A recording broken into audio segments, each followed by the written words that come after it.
Hi, ಇವತ್ತೊಂದು important ವಿಷಯ share ಮಾಡ್ತೀನಿ and I am requesting skip ಮಾಡಿದೆ ನೋಡಿ, ಬಿಕಾಸ್ ಎಲ್ರಿಗೂ ಬೇಕಿರೋದೆ.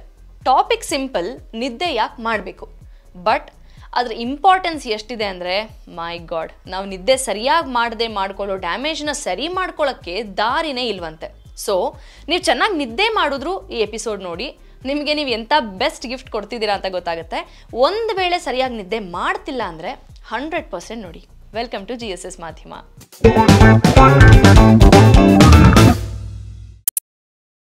ಇತ್ತೀಚೆಗೆ ನೋಡ್ತಿರ್ಬೋದು, ಯಂಗ್ ಜನ್ರೇಷನ್ಗೆ ತುಂಬ ಹೆಲ್ತ್ ಇಶ್ಯೂಸ್ ಕಾಡ್ತಿದೆ.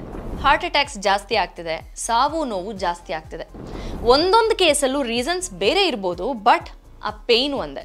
ನಮ್ಮ ಅಪ್ಪ ಅಮ್ಮ ಖುಷಿಯಾಗಿರಬೇಕು, ನನ್ನ ಪಾರ್ಟ್ನರ್ ಚೆನ್ನಾಗಿರಬೇಕು, ಮಕ್ಕಳು ಚೆನ್ನಾಗಿರಬೇಕು, ಅವ್ರು ಏನು ಕೇಳಿದ್ರು ಕೊಡಿಸೋ ಅಷ್ಟು ಸಂಪಾದನೆ ಮಾಡಬೇಕು ಅಂತ ಅಂದ್ಕೊಳ್ಳೋದು ತಪ್ಪಲ್ಲ.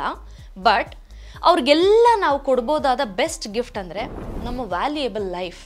ಸೊ ಅದನ್ನು ಚೆನ್ನಾಗಿ ನೋಡ್ಕೋಬೇಕು. ಅದಕ್ಕೆ ನಿದ್ದೆ ತುಂಬಾ ಇಂಪಾರ್ಟೆಂಟ್. ಇದ್ರ ಬಗ್ಗೆ ಯಾಕೆ ಇಷ್ಟೊಂದು ಹೇಳ್ತಿದ್ದೀನಿ ಅನ್ಕೋತಿದ್ರೆ, ನಮ್ಮ ಜೀವಕ್ಕೆ ಬಿಟ್ಟು ಎಲ್ಲದಕ್ಕೂ ಆಲ್ಟರ್ನೇಟ್ಸ್ ಇದೆ, ಆಪ್ಷನ್ಸ್ ಇದೆ. ಡ್ಯಾಮೇಜ್ ಆದರೆ ರಿಪ್ಲೇಸ್ಮೆಂಟ್ ಇದೆ. ಫೋನ್ ಆಗಲಿ, ವೆಹಿಕಲ್ಸ್ ಆಗಲಿ, ಬಟ್ಟೆ ಆಗಲಿ, we have many options. But ನಮ್ಮ ಹೆಲ್ತ್, ಅದರಲ್ಲೂ ನಾವು ನಿದ್ದೆ ಸರಿಯಾಗಿ ಮಾಡದೆ ಮಾಡ್ಕೋತೀವಲ್ಲ ಡ್ಯಾಮೇಜ್, ಅದನ್ನು ಸರಿ ಮಾಡ್ಕೊಳ್ಳೋಕ್ಕೆ ಬೇರೆ ಆಪ್ಷನ್ ಇಲ್ಲ ಅಂತ ಒಂದು ಸ್ಟಡಿ ಹೇಳ್ತಿದೆ. 16 ಹೆಲ್ದಿ ಯಂಗ್ ಮೆನ್ ಮೇಲೆ ರಿಸರ್ಚ್ ನಡೆದಿದೆ.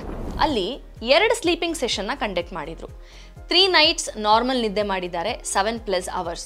ನೆಕ್ಸ್ಟ್ ಸೆಷನ್ 3 ರಾತ್ರಿಗಳು 4 ಅವರ್ ಮಾತ್ರ ನಿದ್ದೆ ಮಾಡಿದ್ದಾರೆ. 2 ಸೆಷನ್ ಆದಮೇಲೆ ಎಲ್ರದ್ದು ಬ್ಲಡ್ ಟೆಸ್ಟ್ ಮಾಡಿದ್ದಾರೆ. ಶಾಕ್ ಏನಂದರೆ, ಬರೀ 4 ಅವರ್ ನಿದ್ದೆ ಮಾಡಿದಾಗ ಅವರ ಬ್ಲಡ್ಡಲ್ಲಿ ಇನ್ಫ್ಲಮೇಟರಿ ಬಯೋ ಮಾರ್ಕರ್ಸ್ ಅಂದರೆ ಬ್ಲಡ್ನಲ್ಲಿ ಕೆಲ ಪ್ರೋಟೀನ್ಸ್ ಜಾಸ್ತಿ ಆಗಿರೋದು ಕಂಡು ಬಂದಿದೆ. ಇವು ಹಾರ್ಟ್ ರಿಸ್ಕ್ ಜೊತೆಗೆ ಲಿಂಕ್ ಆಗಿರುವಂತಹ ಪ್ರೋಟೀನ್ಸ್. ಹಾರ್ಟ್ ಅಟ್ಯಾಕ್, ಸ್ಟ್ರೋಕ್ ರಿಸ್ಕ್ನ ಜಾಸ್ತಿ ಮಾಡ್ಬೋದಾದಂಥ ಪ್ರೋಟೀನ್. ಇದು ನೆಗ್ಲೆಕ್ಟ್ ಮಾಡೋ ಮ್ಯಾಟರ್ ಅಲ್ಲವೇ ಅಲ್ಲ. ಆ್ಯಂಡ್ ಇದೇ ಸರ್ವೆನಲ್ಲಿ ನಿದ್ದೆ ಜೊತೆಗೆ ಎಕ್ಸಸೈಸ್ ಮೇಲೂ ಫೋಕಸ್ ಮಾಡಿದರು.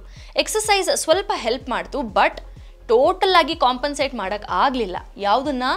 ಸ್ಲೀಪ್ ಲಾಸ್ನಿಂದ ಆದ ಡ್ಯಾಮೇಜ್ನ. ನಾನು ಅದಕ್ಕೆ ಆಗ್ಲಿಂದ ಹೇಳಿದ್ದು, ನಿದ್ದೆ ಸರಿಯಾಗಿ ಮಾಡಲಿಲ್ಲ ಅಂದರೆ ಆಗೋ ತೊಂದರೆ ಸರಿ ಮಾಡ್ಕೊಳ್ಳೋಕ್ಕೆ ಬೇರೆ ಆಪ್ಷನ್ನೇ ಇಲ್ಲ. ಇನ್ನೊಂದೇನೆಂದರೆ, ಇದರಲ್ಲಿ ಪಾರ್ಟಿಸಿಪೇಟ್ ಮಾಡಿದವರು ಯಂಗ್ ಜನ್ರೇಷನ್, ಬೇರೆ ಹೆಲ್ತ್ ಪ್ರಾಬ್ಲಮ್ ಇಲ್ಲದೆ ಇರೋರು. ಸೊ ನಿದ್ದೆ ಸರಿಯಾಗಿ ಮಾಡಲಿಲ್ಲ ಅಂದರೆ ಚೆನ್ನಾಗಿರೋರ್ಗೂ ಪ್ರಾಬ್ಲಮ್ ಆಗುತ್ತೆ ಅನ್ನೋದು ಗಮನಿಸಬೇಕಾಗಿರೋಂಥ ಇಂಪಾರ್ಟೆಂಟ್ ವಿಷಯ. ನಿದ್ದೆ ಅಂದರೆ ಜಸ್ಟ್ ರೆಸ್ಟ್ ಅಲ್ಲ, ಅದು ಬಯೋಲಾಜಿಕಲ್ ನೆಸೆಸಿಟಿ.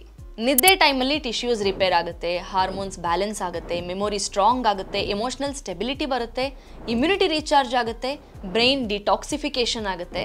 ಆ್ಯಕ್ಚುಲಿ ಡೀಪ್ ಸ್ಲೀಪ್ನಲ್ಲಿ ನಮ್ಮ ಬ್ರೈನ್ ಕ್ಲೆನ್ಸಿಂಗ್ ಪ್ರಾಸೆಸ್ನ ಆಕ್ಟಿವೇಟ್ ಮಾಡುತ್ತೆ. ಇದನ್ನು ಗ್ಲಿಂಫ್ಯಾಟಿಕ್ ಸಿಸ್ಟಮ್ ಅಂತಾರೆ.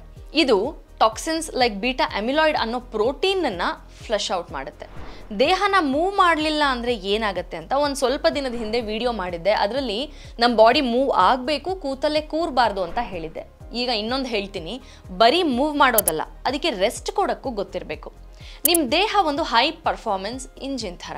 ಬೆಸ್ಟ್ ಫುಡ್, ವರ್ಕೌಟ್, ಸಪ್ಲಿಮೆಂಟ್ಸ್ ಎಲ್ಲ ಕೊಟ್ಟರು ರೆಸ್ಟ್ ಇಲ್ಲ ಅಂದರೆ ಇಂಜಿನ್ ಬ್ರೇಕ್ ಡೌನ್ ಆಗುತ್ತೆ. ಸೊ ಲಾಂಗ್ ಜರ್ನಿ ಸೇಫ್ ಆಗಿ ಹೋಗಬೇಕು ಅಂದರೆ ರೆಸ್ಟ್ ಮಾಡಬೇಕು. ಅಂದರೆ ನೀವು ನಿದ್ದೆ ಮಾಡಲೇಬೇಕು, ನಿಮಗೋಸ್ಕರ, ನೀವು ಪ್ರೀತಿಸೋರ್ಗೋಸ್ಕರ.